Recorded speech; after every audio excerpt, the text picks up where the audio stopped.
राधा रानी और कृष्ण की प्रेम कथा। बरसाना गांव में राधा का जन्म हुआ। उनके जन्म के साथ ही लोगों को यह आभास हो गया था कि वह कोई साधारण कन्या नहीं है। वह अपनी दिव्य आभा और सुंदरता से सभी को आकर्षित करती थीं।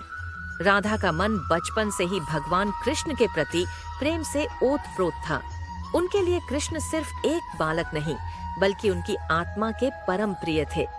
वहीं नंदगांव में जन्मे श्री कृष्ण अपने बालपन की शरारतों और मधुर बांसुरी की धुन से पूरे ब्रज के मन को मोह लेते थे।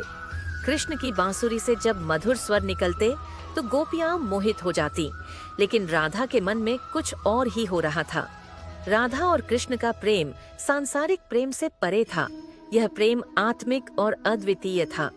कृष्ण और राधा के बीच का प्रेम भले ही भौतिक रूप से पूरा नहीं हुआ, लेकिन वह प्रेम शाश्वत और अव्यक्त था।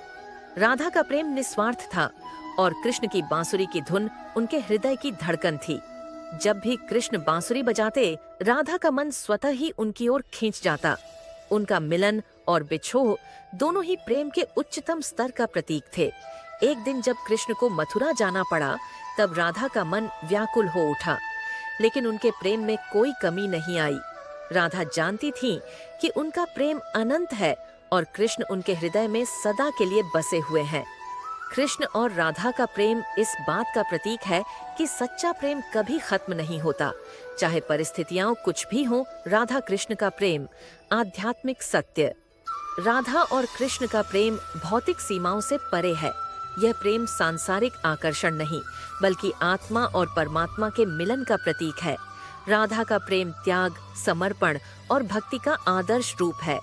यही कारण है कि राधा और कृष्ण का प्रेम आज भी भक्ति और प्रेम का उच्चतम स्वरूप माना जाता है। कृष्ण ने राधा को कभी आधिकारिक रूप से नहीं अपनाया, लेकिन वह उनके दिल में सदा के लिए बसी रही। उनकी यह अमर प्रेम कथा आज भी हर प्रेमी को सिखाती है कि सच्चा प्रेम त्याग और समर्पण में ही फलता फूलता है, और यह प्रेम किसी भी सांसारिक बंधन से परे होता है। भगवान से सच्चा प्यार करते हैं तो चैनल को सब्सक्राइब और लाइक करके जाइए। भगवान से सच्चा प्यार करते हैं तो चैनल को सब्सक्राइब व लाइक करके जाइए।